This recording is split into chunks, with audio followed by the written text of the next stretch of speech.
It can be pretty challenging to follow a lifestyle like this, especially when there are things like processed foods out there that are tempting us. And then also when we have relationships that we have to deal with as well.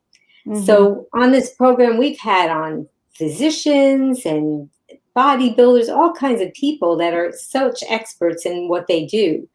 But it really just comes down to the core of what you're the expert in. And that's why I'm just so glad you're here. So Thank for you. people that don't know about you, can you please tell us a little about you and what you do and how you got there? Well, I know in hindsight that I think I was addicted from birth. We do have research showing that if the mother is eating sugar, the baby is getting extra sugar in breast milk. And of course, even if you're bottle feeding, that the sugar levels in infant formula are very, very high. So it's not unusual to see processed food addiction in children. I know I was addicted as a child, mostly by cravings. I went to kindergarten and I had intense cravings. I couldn't just go out to the kitchen and make something for myself. So I remember looking around that kindergarten classroom, and it was in the days when paste was still made from flour, and I knew that. And I had a chapstick. So I thought, well, I can eat the flour and I can eat the chapstick. I guess I'll be okay. And I remember meeting children for the first time who would choose plain milk over chocolate milk. I just didn't think that was possible. And I thought maybe there was something wrong with them or they didn't know about the chocolate milk. But I had very intense cravings. I was already very attached to caffeine and sugar. And my household was quite violent. My parents had violent tempers. My older sister had a bad temper. And I know that it was our sugar and flour based diet that was driving that, plus caffeine.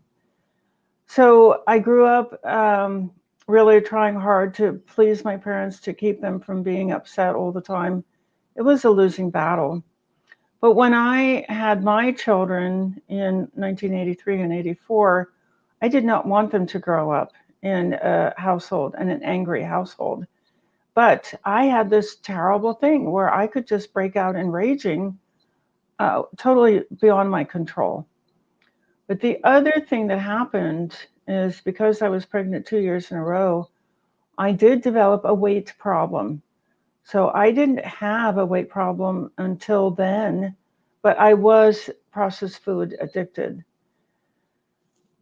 Fast forward 11, 12 years, I was yo-yo dieting. I was raging. I didn't want to be raging. I was in recovery from codependency and women's groups and personal therapy. None of it was helping one tiny bit.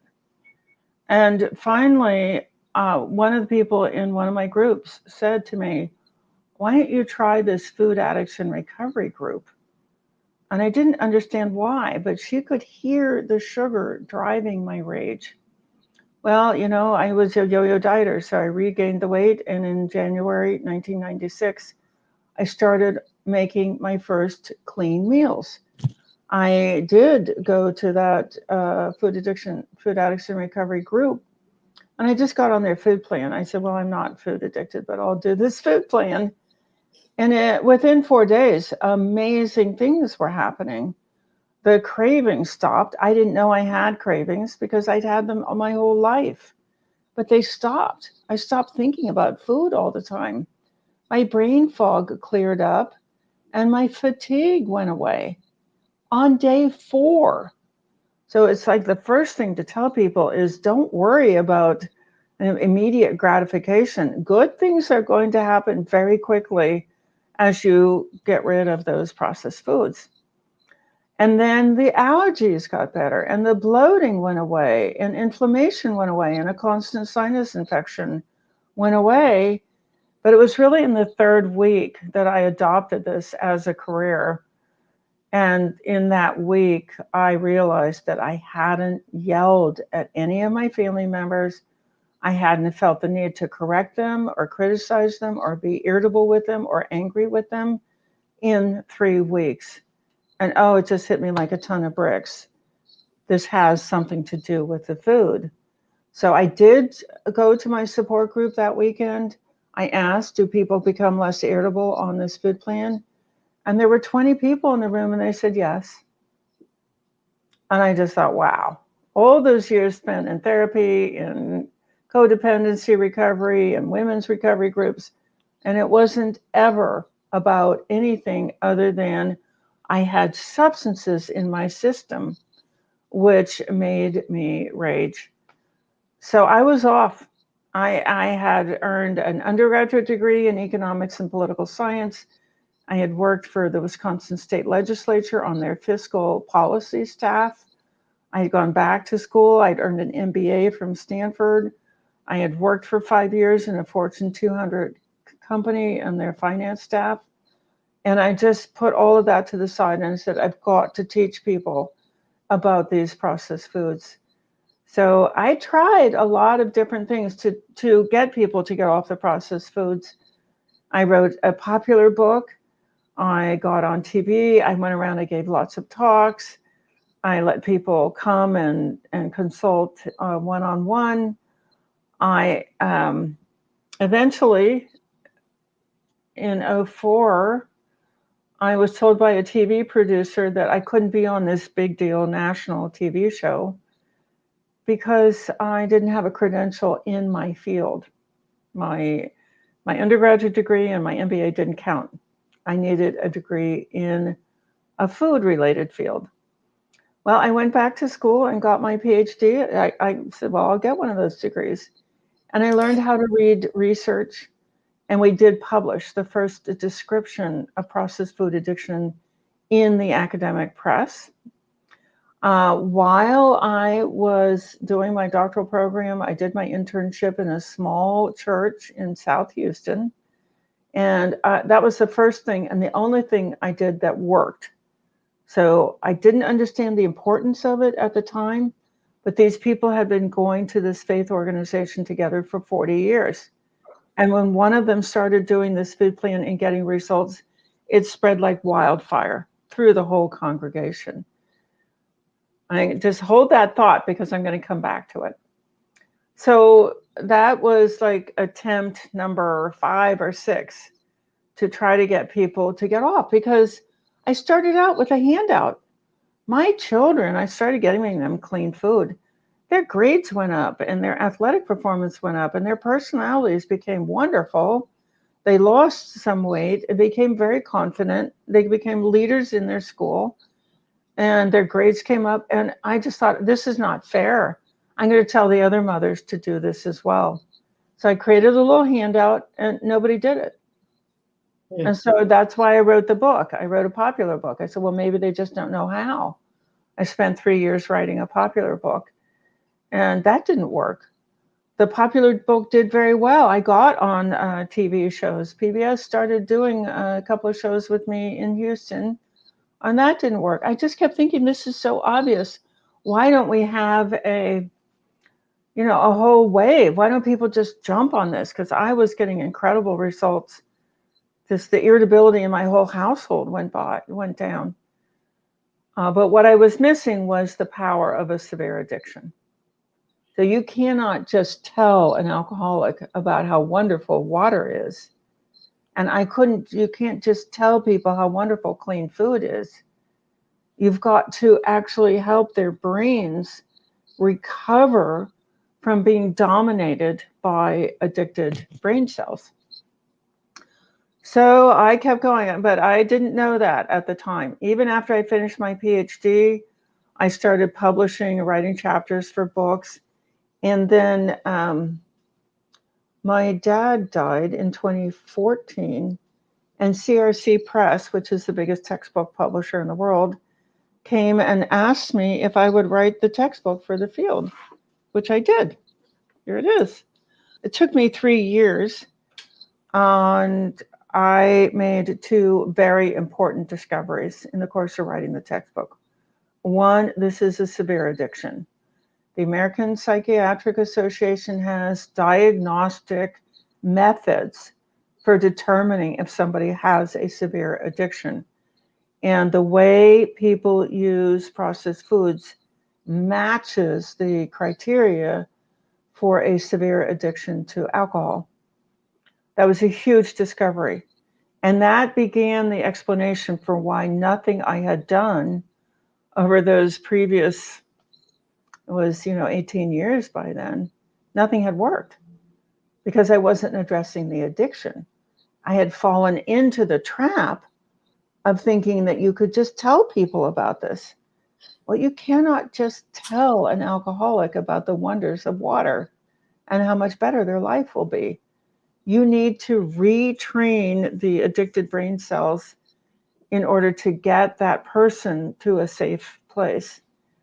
So that was one very important discovery. The other very important discovery was that food addicted people are deeply traumatized. They've had a really severe disease since childhood, and they haven't been able to find anybody to address it. And the people who claim to be able to address it, like the weight loss and eating disorders communities, are failing. We know that weight loss is followed by weight regain in about 99.9% of cases. So you just have this utter failure of those two communities. But the practitioners in those communities blame the individual. It's traumatizing. And you just feel like nobody understands. Nobody understands, and nobody is giving them advice that works. Right. But what they're being told is there's something wrong with you. People internalize that, and they internalize it as self-hatred, which is very traumatizing. So as soon as I got done with the textbook, what I knew about recovery from severe addictions is that the person needs to immerse themselves in recovery. A once-a-week appointment is not going to do it. The other thing that I really realized is that there are these predatory corporations. Tobacco came into and bought the food industry in the mid-1980s. They brought with them this really vicious addiction business model. And it's 5 A's. It's attack the youngest age possible, like they did the Joe Cool campaign, cigarette campaign for 10-year-old boys. They went after toddlers, newborns, with the sugar addiction. So young age of onset, wrap up the addictive properties in the product. So they hired this consultant, Howard Moskowitz, who has a PhD in experimental psychology of marketing. And he figured out a method for maximizing the amount of sugar, fat, salt in all processed foods. So a slice of bread in 1970 was not addictive. But by the time Howard Moskowitz got done with it, it was addictive. In 1970, you could have a slice of bread and stop eating it. But by 1990 or 1995, there was so much sugar, fat, salt in that slice of bread that it would trigger the addiction and you would end up eating more than you intended, which is a criteria for the diagnosis of an addiction. So knowing all of that, I knew I needed to create an immersion online program. Recovery in a residential facility does not work for processed food addiction because addictions are triggered by places where you use the addictive substances. So an alcoholic is triggered by a bar. A heroin addict would be triggered by a shooting gallery. We are triggered by our homes. It's one of the things that's so tragic and so hard about processed food addiction is that the home is a massive place trigger. So how do you deal with that? You have the recovery program take place in the home so that the person's brain gradually shifts over and associates the home with recovery and control and grace and lets go of the association with the loss of control and processed foods.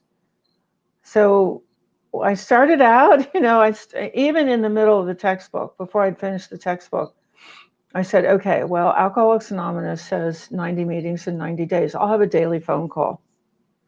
That was not nearly enough. And it was heartbreaking. The 6 months of that.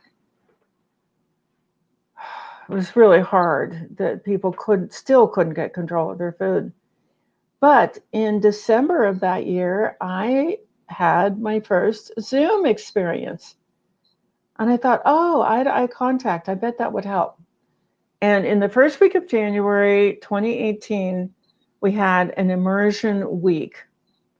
And for the first time, I've been in the field looking for answers for 22 years.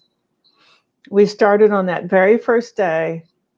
And people at the beginning of that, we had the Zoom screen open the entire day. And we just had different activities throughout the day. The beginning of the day, a lot of people are, messaging me, I don't think I can do this. It'll just send me into diet mode, restricting. I'm not ready for this. I'm not ready to weigh and measure. And I just kept saying, well, don't worry. Just participate in the program. Just keep your screen open. And we're not in any hurry. And by the end of the very first day, everybody had eaten clean. I checked in with those people who were so nervous at the beginning of the day. They said, well, I did eat clean today. And it was really easy. I was shocked. I was finally shocked after 22 years of looking for an easy way. I mean, I even had a prepared meal company that didn't work. I had found it. It was a breakthrough. And so over the last 3 years, I have built out an online program called the Addiction Reset Community. And we now have 200 people, and we are training about 70 people to be managers in the system so that we can responsibly bring more people in. We're just about to start doing proper advertising, but we have a program that works reliably.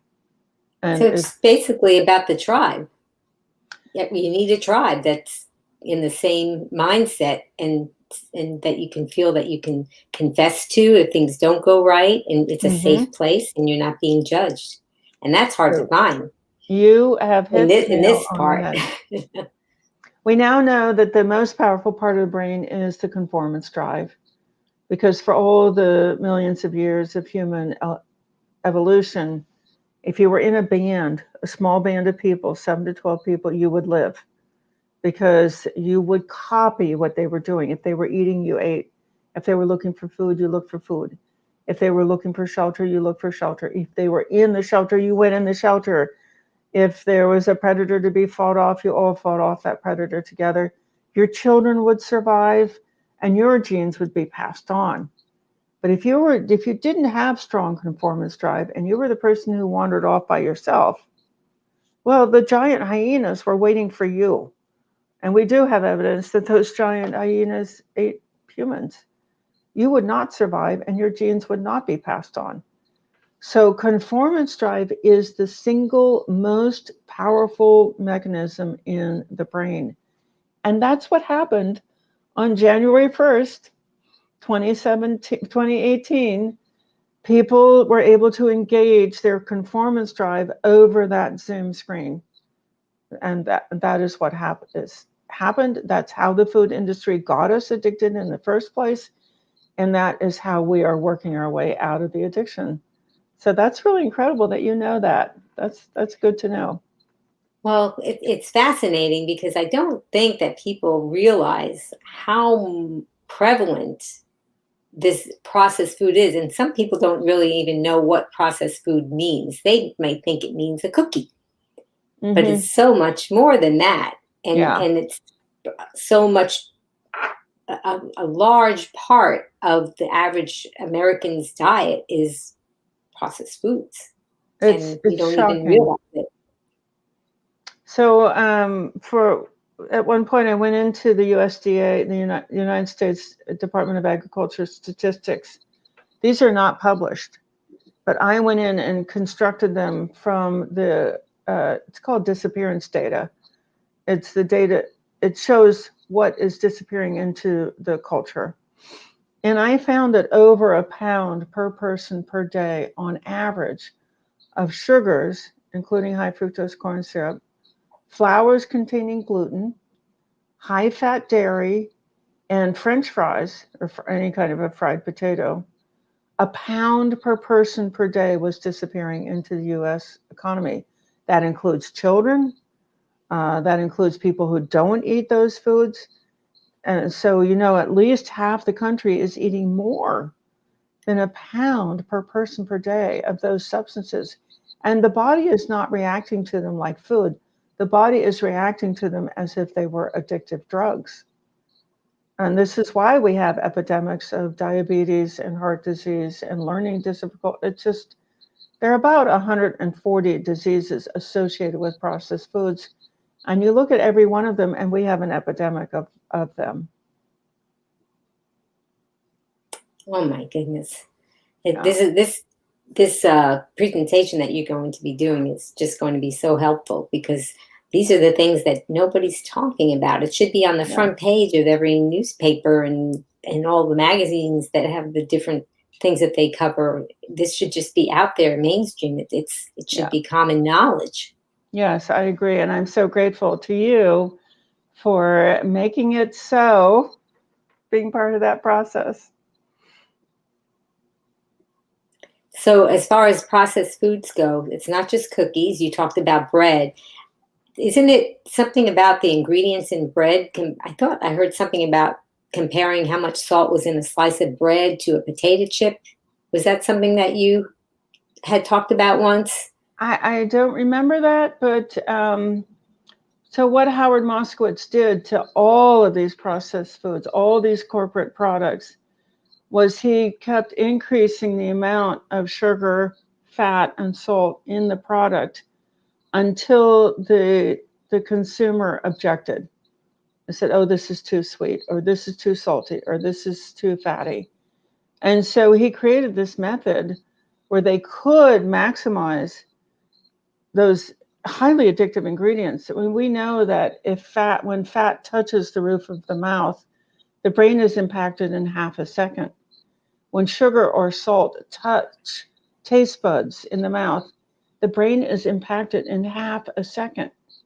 So this is as opposed to like smoking, which takes the nicotine 10 seconds to reach the brain, or snorting cocaine, 10 minutes. And it's when the substance reaches the brain very quickly, it creates a greater response. So these are highly, highly, highly addictive substances, more addictive than cocaine, and they're hiding them in the products. So this is part of the addiction business model. The tobacco industry hid nicotine in cigarettes. They extracted nicotine, they concentrated it, and then they added it back to the cigarettes. They hid the addictive substances so that you would smoke 3 cigarettes, just thinking, oh, it's so cool to smoke. Now I'm really cool. But what's happening in the brain is you're creating cravings. You smoke those three cigarettes, and then you're just thinking, oh, it'd be such a good idea to have a cigarette. You are now addicted, mildly addicted at the beginning of an addiction. So when you just innocently went to the store and bought that loaf of bread, but now it had all these highly addictive substances hidden in it, and you would just make whatever sandwiches out of that loaf of bread.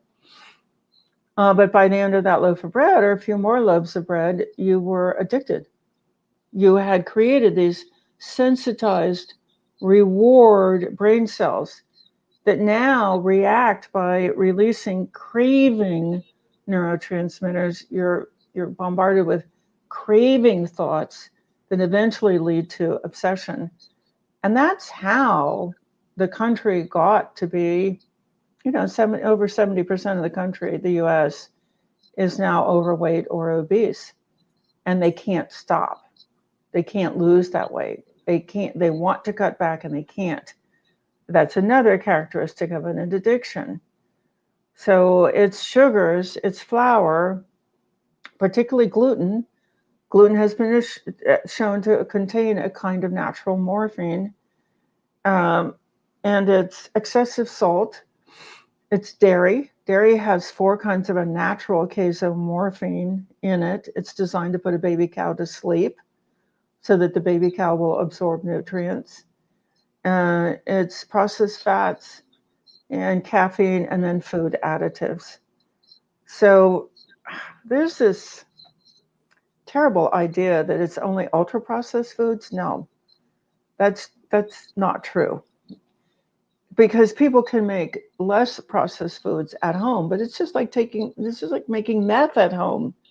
Is the meth that you make in your own kitchen safer than meth that you buy on the street? Maybe. Are the cookies that you make in your own kitchen safer than the cookies that you buy in the store? Not really. So Yeah, it's a broad range.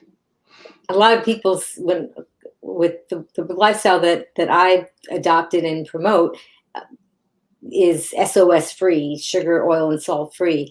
And when I tell people about it, people say, well, I don't use salt, because they're thinking that the only salt they would consume would be out of a salt shaker, and surely they don't put that on their food. So they're basically salt free. Yeah, they don't have a clue. But you've got to be careful with that. We do have a study showing that no salt will put your electrolytes out of balance, and that you can end up with diseases that are just as serious as too much salt. So this is research that showed that a moderate amount or a small amount of salt is healthier than no salt. Yes, I guess I should have clarified. It would be to keep it, not to try and go over 1,500 milligrams of sodium a day. Super. Or so. But it's impossible to do that if your diet is mostly processed food. I agree. Even if you didn't have a salt shaker in your hand any time of the day, if you are consuming an average slice of bread, even these brown whole wheat breads that look so healthy, a lot of the slices of those breads have, one slice probably has more sodium in it than a single potato chip, because the potato chip has a salt on top and you taste it more, where the sodium in a slice of bread is embedded in the slice of bread, and you don't even know, your brain doesn't register to your mind that it has salt in it, so you don't think that you're consuming sodium in that, and all the other things. Yeah, that's a very good point. It's an excellent point. It's hidden. Mm-hmm.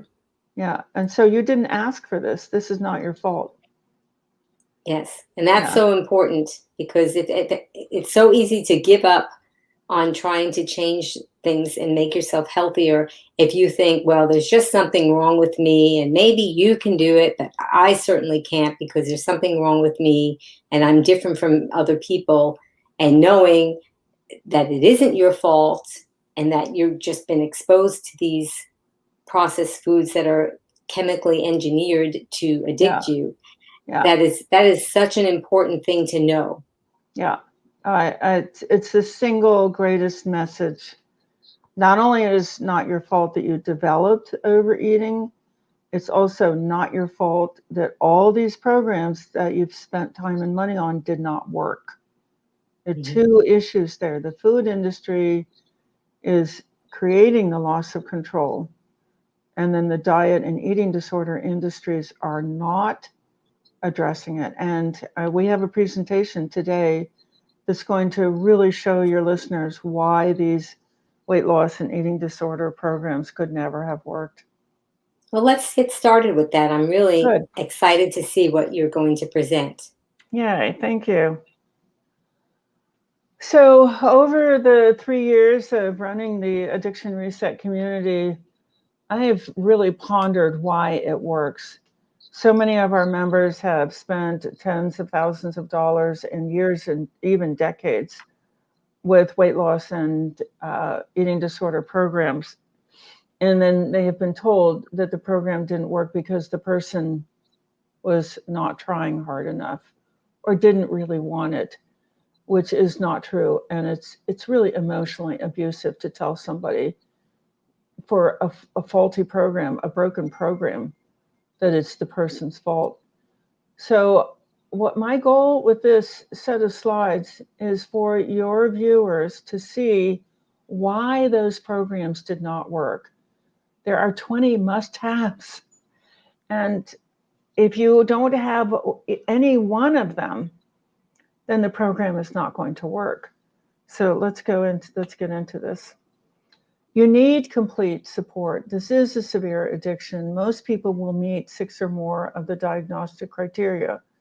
They'll be having unintended use, failure to cut back, cravings, spending time on it, using in spite of knowledge of consequences, and they'll be using for reasons other than hunger, which is, they're all indications of an addiction. You only need to meet 6 criteria out of 11 to have a severe addiction. And that is your first clue as to why those programs didn't work.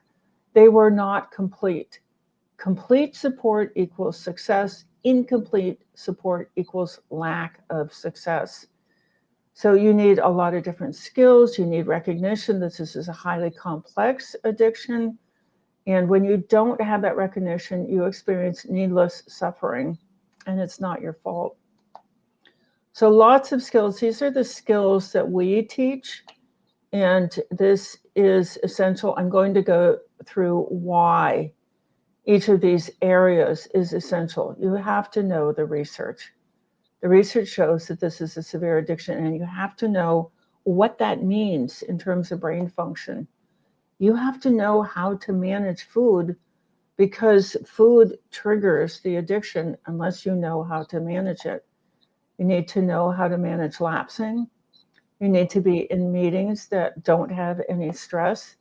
And you need to have very particularly trained leaders. Well, so in research, you need to know what the research says and how that impacts your guidance. You need to know about the role of big tobacco. You need to know how conformance drive works, and you need to know why this has to be for a lifetime.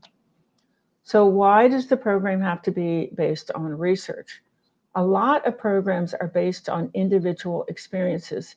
There's an amateur guiding other people, but this is a very complicated disease. And the idea that one person's experience will be an exact match for another person is zero. That is not going to happen. But when your guidance is based on research rather than individual experience, then you have common experiences over a large population of people. So if you draw from that and you say, this is how it works, this is why it works, people are getting good guidance. They're getting advice that will actually work.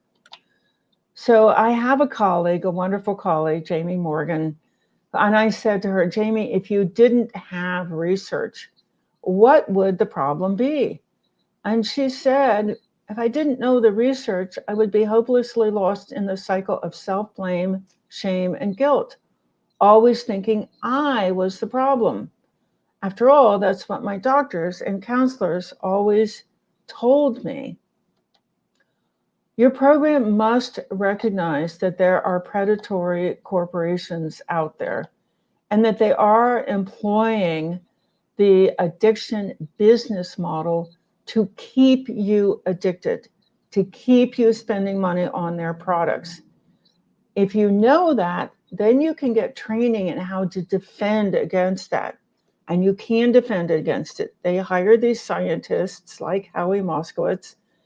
These are PhD addiction scientists whose job is to make these products addictive, market them using addictive strategies. You can defend against them. You can protect yourself and your families against them. You have to know exactly how to do that. So I asked Jamie, I said, if you didn't have awareness of these corporations, I would go on assuming that it was my laziness or lack of willpower that makes me so vulnerable to processed foods. And when you think those negative thoughts about yourself, it's so painful that you are being driven towards a lapse by those beliefs. Your program must have enough hours of programming per day and enough successful people to engage conformance drive. It is the single most powerful part of the brain, and it will latch on to the people it sees the most. So people, this is really incredibly new and really powerful research showing that if your social circle where your conformance drive is engaged is not losing weight, you cannot lose weight. If your social circle is eating processed foods or your family circle is eating processed foods, you cannot stop. Your conformance drive will force you to conform. So you've got to get it to switch over to a program that has successful people who are not eating processed foods. So I asked Jamie, I said, if you didn't have successful people to copy, I would always wonder how I could maintain my new behaviors, mindsets, and habits on my own. You can't. The brain does not work that way. You've got to be in a successful circle, a successful band, a successful tribe, whatever you want to call it. You've got to be surrounded by people who are doing it so that your conformance tribe latches on to safe people. The program must be for a lifetime. Conformance drive is conformance drive is conformance drive. If you leave a program, or if your program only lasts 8 weeks or 5 weeks, then great. While you're in that group, your conformance drive is latching on and you're doing great. As soon as you leave that group and you go back out into our culture, your conformance drive is going to latch on to people who are using processed foods because those are the only kind of people out there. So Jamie said, if my program came to an end, the momentum, habits, connections, and resources I developed would end too. I'd feel isolated and alone, without direction, and depressed. That is a big avenue straight back to the addiction. Meal management, very specific skills are needed for meal management. You need lots of time to develop those skills. You need the freedom to talk about them. You need to be free from required foods. And you need to be celebrating victories outside of meal management. So one thing that just drives me crazy about many programs is you walk into the program and you're given a list. You're given a meal plan. Your nutritionist or your dietitian or your doctor just, oh, here, follow this and come back. Well, that is not how you learn how to organize meals.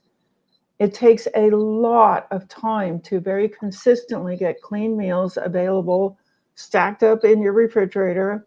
You need a lot of time to figure out, okay, I need to take a meal here. There's not going to be anything I can eat there, but I don't need to take a meal to this restaurant because I've looked at the menu and I've talked to the manager and I know I can get, it just takes time to figure out what you like and what works for you and how to interface that meal production with other members of your household.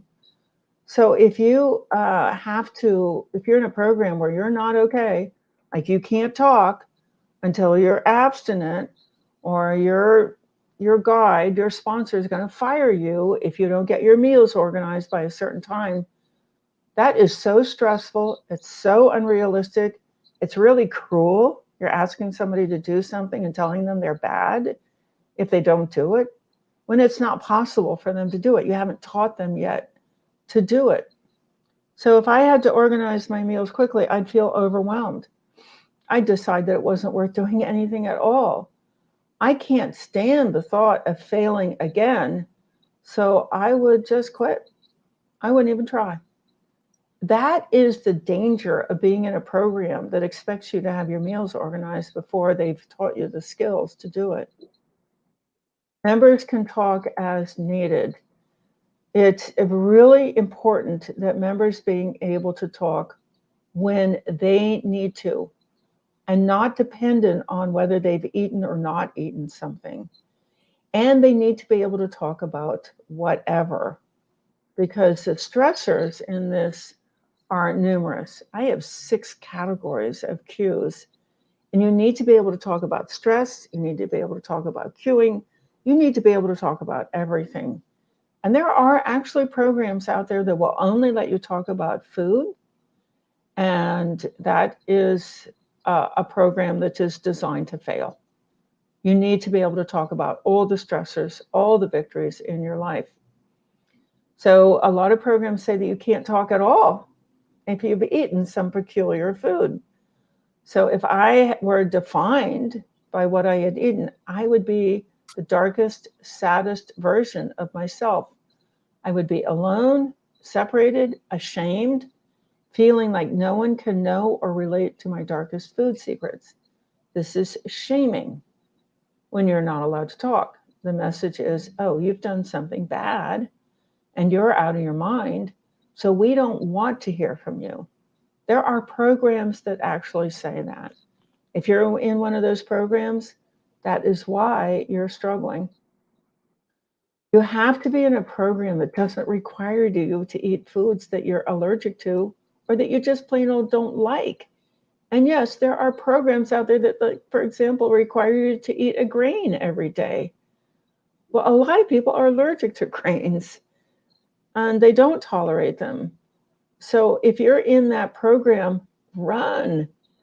Jamie says, if I had to eat food that I didn't like or was allergic to, maybe I'd do it for a few days or even a few weeks, but then I would fall off the wagon. I'd hang on for even longer, white knuckling my way through, but I would be miserable. And then, of course, at that point, a lot of programs will fire you. They will kick you out. They will reject you. If you don't eat these toxic substances, they're just toxic to you. A lot of programs require you to eat dairy, which is not a substance designed for humans. So this is, if you're in one of those programs, just please, please get out. And this is so important. If you're in a program that only measures success by some number on a scale or some kind of I didn't eat that, that program is missing the major motivator, which is all, over 100 benefits. You want to be in a program that's celebrating your mental clarity and your decision making and your ability to remember and to learn and pay attention and control impulses and not be depressed, irritable, anxious, and shamed chemically. And all your physical manifestations are going away, the infections and the skin eruptions, and all your blood work numbers are coming back. If you're in a group where you're hearing about all of those benefits, you will be motivated and you'll be monitoring for them. You'll be aware of how devastating these substances are. But we know that weight loss and abstinence are not motivators. So Jamie says, if I had to ignore most of my victories and only talk about abstinence and weight, I would begin defining myself by whether I was abstinent that day, week, month, or not. And that's a really sad self-definition. Humans are wonderful. They're fantastic. They're amazing. And you are not your abstinence. You're a wonderful person. So get out of that group, okay? Relapse prevention and rebound. How do you get out of a relapse? What's a reasonable expectation? How do you incorporate cue management? And how do you avoid self-blame? So your program must be compassionate and have a patient attitude towards lapsing. Research shows lapsing is normal. It can take years for it to stop. Even for drug and alcohol addiction, we know it takes up to 5 years for lapsing to stop. So you've got to be in a group that's going to lift you up. If you're in a group that judges and condemns and shames and frames that as a failure, they are traumatizing you. They are telling you something is true when it is not true, and you are getting labels that are not accurate. So Jamie says, if I were expected to stop lapsing on an unrealistic schedule, I would lapse more often. I'd stop trusting my body's ability to heal and recover because I was too stressed from trying not to lapse. So yes, these programs actually end up sadly encouraging lapsing.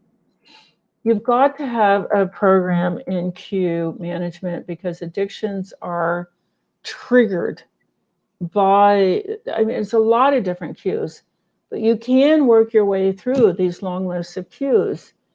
Um, Food has its own cues, and advertising is cueing, relationships are cueing, emotions are cueing, loneliness is cueing, pain is cueing, body shape is cueing.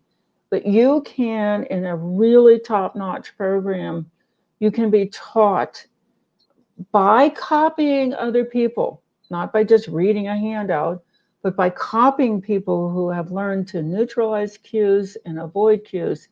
You can actually stop this tragic stimulation of the addicted brain cells.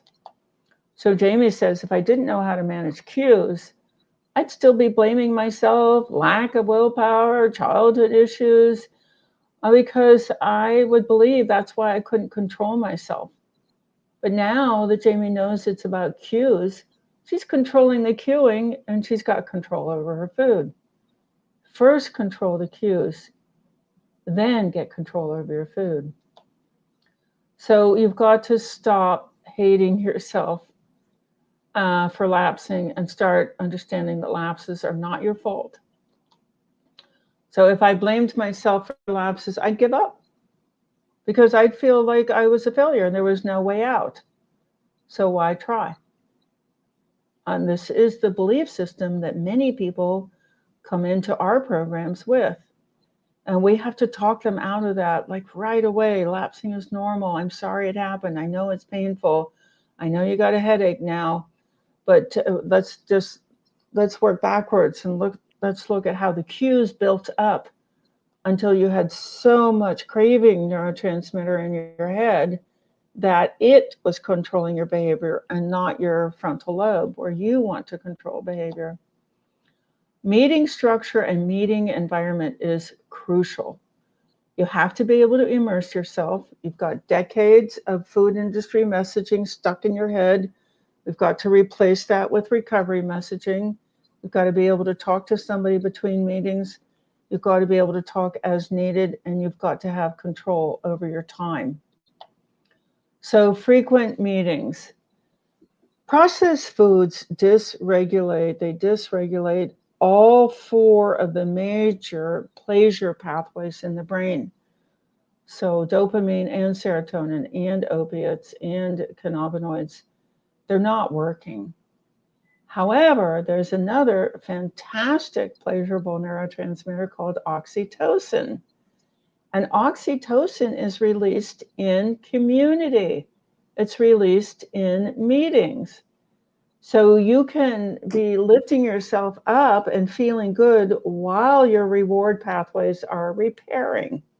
The addicted pathways do repair. They do come back online.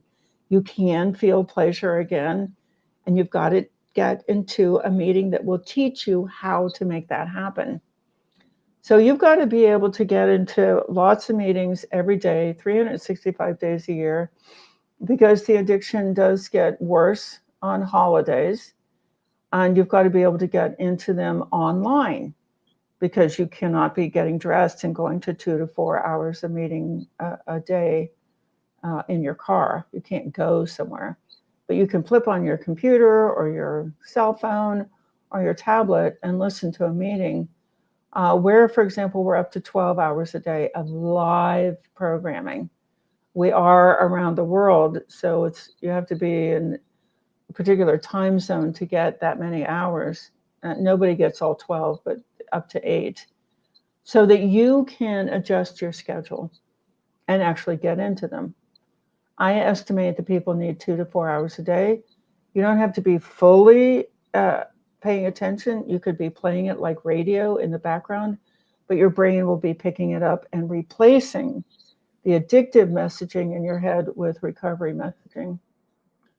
So Jamie says, if I didn't have lots of meeting choices, I'd feel locked into one option. And when life happened or stress hit, I'd find an excuse not to go. It's just too hard. It's easy to connect between meetings. If you have a stressful event between meetings, you need to be able to talk to somebody right away. Jamie says, if there wasn't someone to talk to between meetings, I'd be left to my own devices, thoughts, excuses, and rationalizations, and all of those would lead me back to the addiction. Got to be able to kind of come into your recovery brain 24 hours a day. I talk when I need to. A must have is permission and time to talk in meetings. There has to be enough time for you to talk. So, like, as our meetings have gotten bigger, we now break out. We have created breakout rooms so that all of our members, 3 to 4 times a day, if they want to, have a chance to talk. If you're going to meetings that are so big where only like 10 people get to talk in the hour, that's not helping you. You need to be able to talk. And you need to be able to talk in meetings regardless of what you've eaten. It's really helpful. It's life-saving. If you've had a lapse, to be able to go in right away and talk about it, it just takes you out of the power of the lapse. And this is essential. If there were a rule preventing me from talking because I lapsed, I'd continue feeling like I wasn't good enough or that I had to comply to be accepted as a member of the group. This is just essential. You need to be able to talk at any minute. You have to have control over the time commitment because you do need to be able to get in there 2 to 4 hours a day. You're rewiring thoughts that have been hardwired in for decades by the food industry, by people around you. You need to be able to get into your meetings for 2 to 4 hours a day, but that means you need a lot of meeting choices.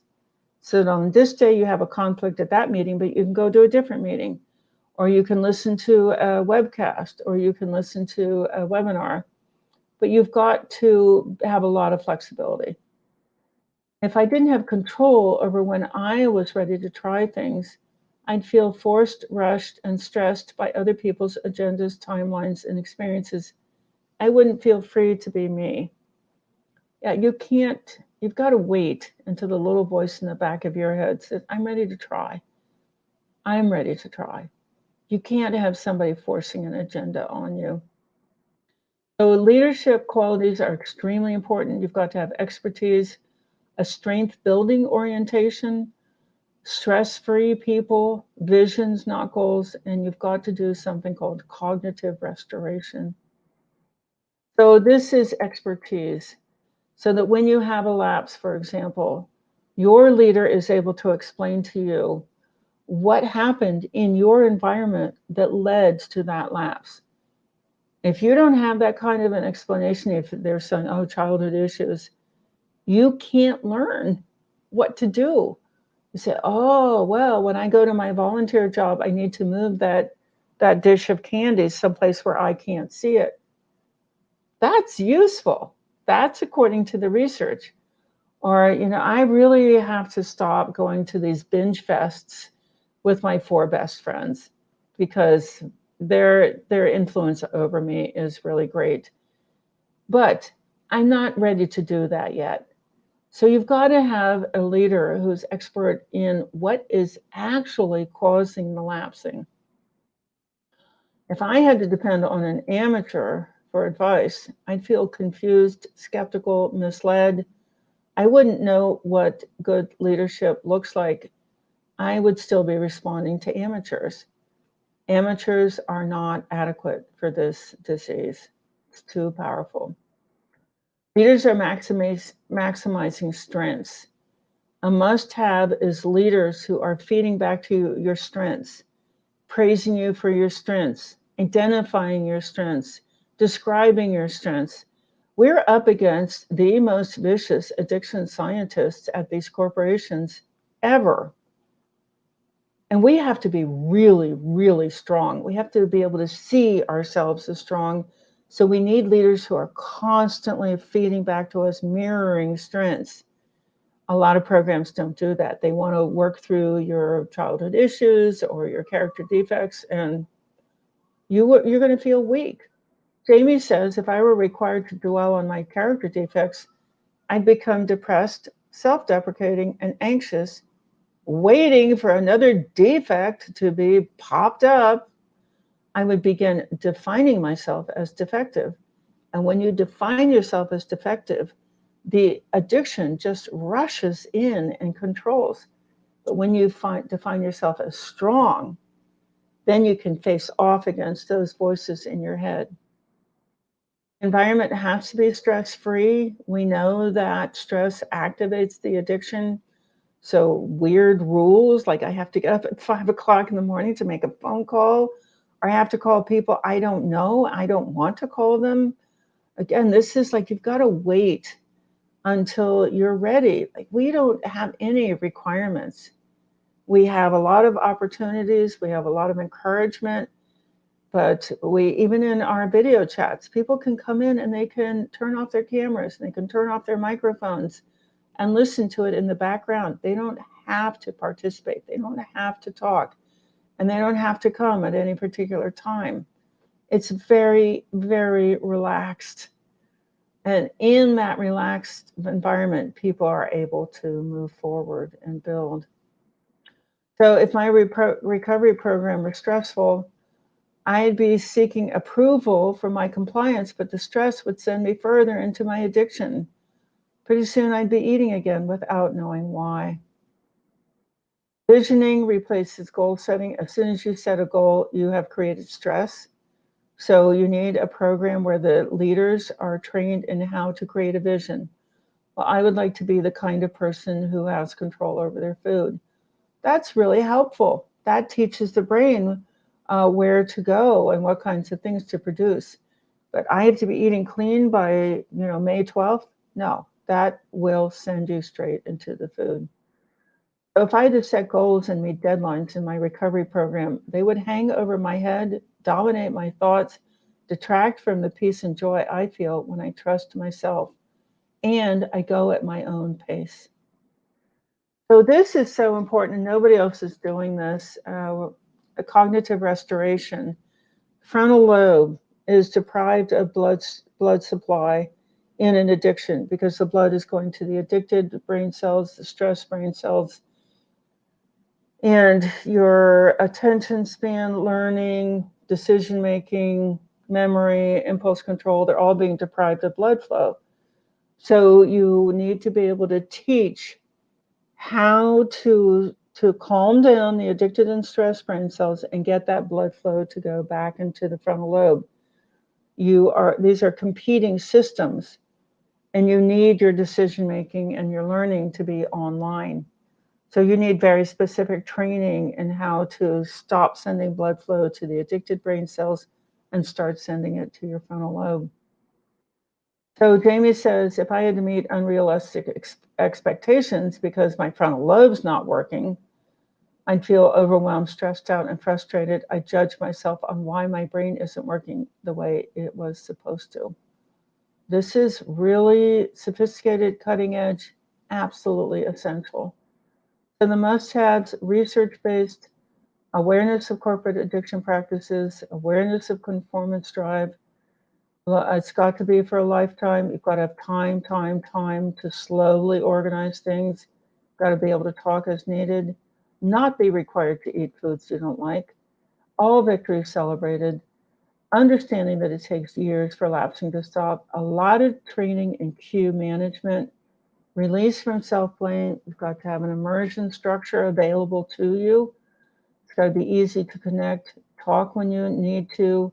Control over time. Leaders are expert. A program that emphasizes and draws out and develops your strengths. It's got to be stress-free. You've got to use visioning, not goal setting. And you've got to be in a program which does teach cognitive restoration. And if any one of these are missing, the addiction will just keep control. It's a powerful, deep-seated addiction.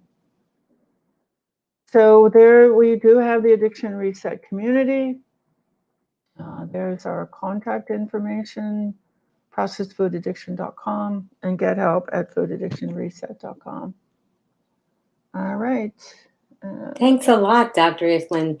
That was a lot of wonderful information. Looks like Yeah. we have a lot of questions and comments, so let's try to see if we can bring them up. Okay. Okay, we have Charles M. My friends say everything in moderation. Why can't I just eat a little bit of the foods I love? Because it triggers the addiction. It triggers this massive release of addictive neurotransmitters that will control your behavior. Okay. Oh, Tina G, I'm tired when I get home from work. It's so easy to do drive-through. What can I do? We actually have a video that shows how to make all your food for the week in 2 hours. You bring your groceries home, you put all your proteins on top of the stove, you make them all, you put them in airtight containers. They're just sitting there in your refrigerator. And that refrigerator food is faster than fast food. Ah, yes. Okay, GGM. My child wants me to buy Lunchables for his school lunch. What can I tell him to explain why it is not healthy? It has addictive substances hidden in it. It's not healthy like cigarettes are not healthy. It's That's a addictive. good comparison. Yeah.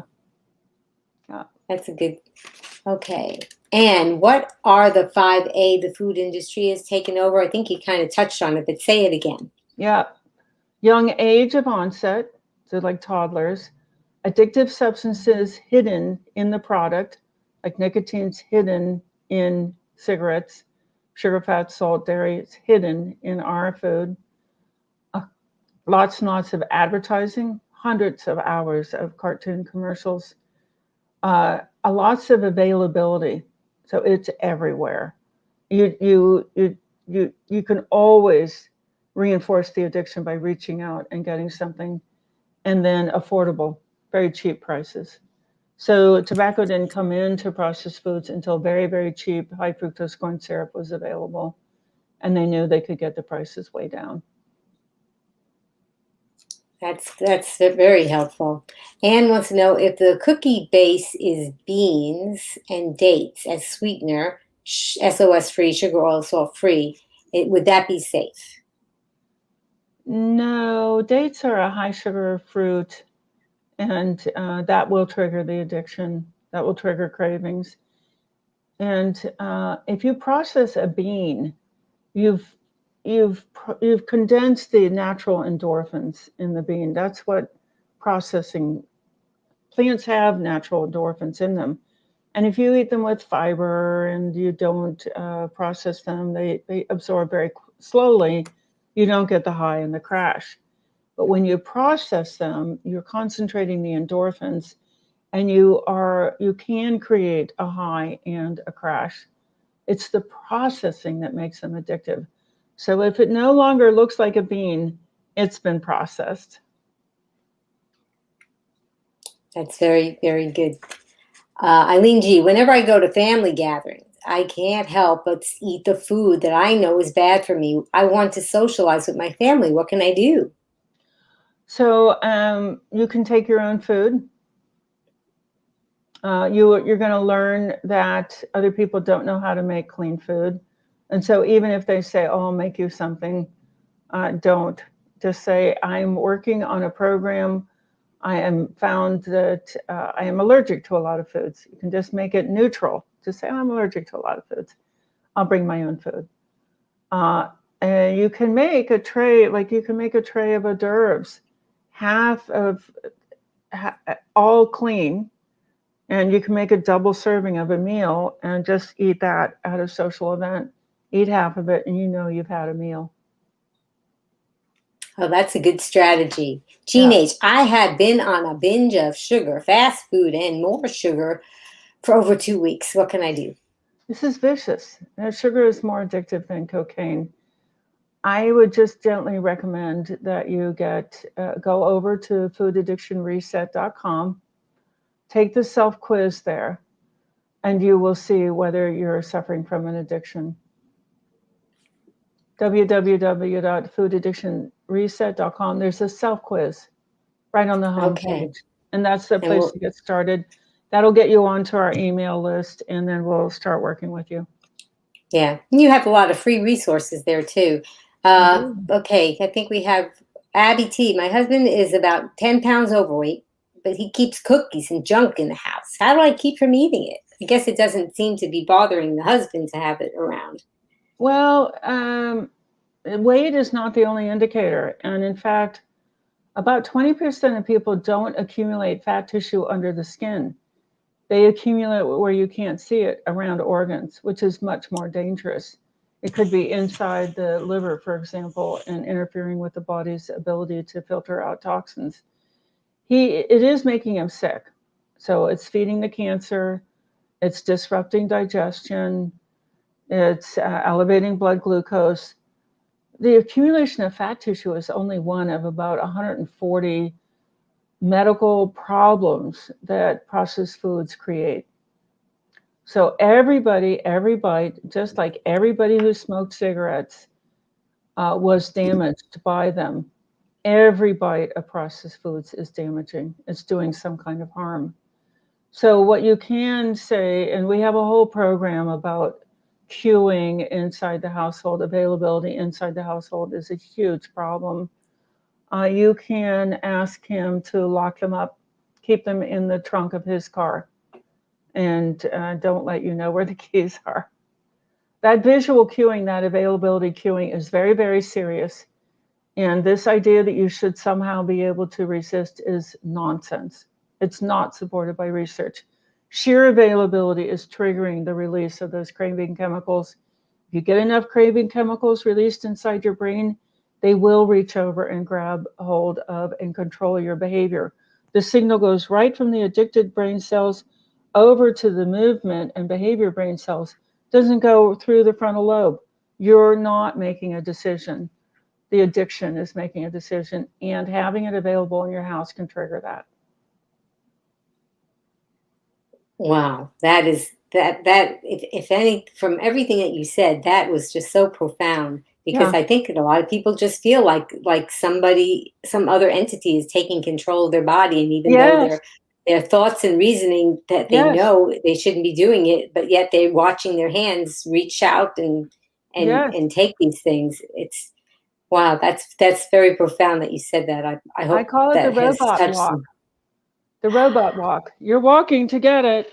Your brain is making you walk to get it, but your frontal lobe is screaming, no, no, we don't want it. And you walk over there and you get it anyway.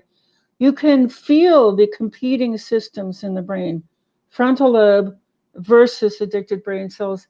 That's why you've got to get the conformance drive to shift away from the addiction and to your frontal lobe where their braking system is. It's like it's like conformance drive is a third part of the brain. And when it's aligned, when it's friendly with the addicted brain cells, you don't have a chance.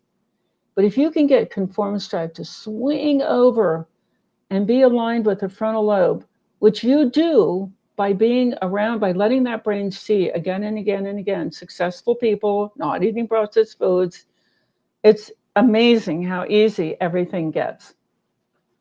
The Oh, conformist tribe is like it's the spoiler.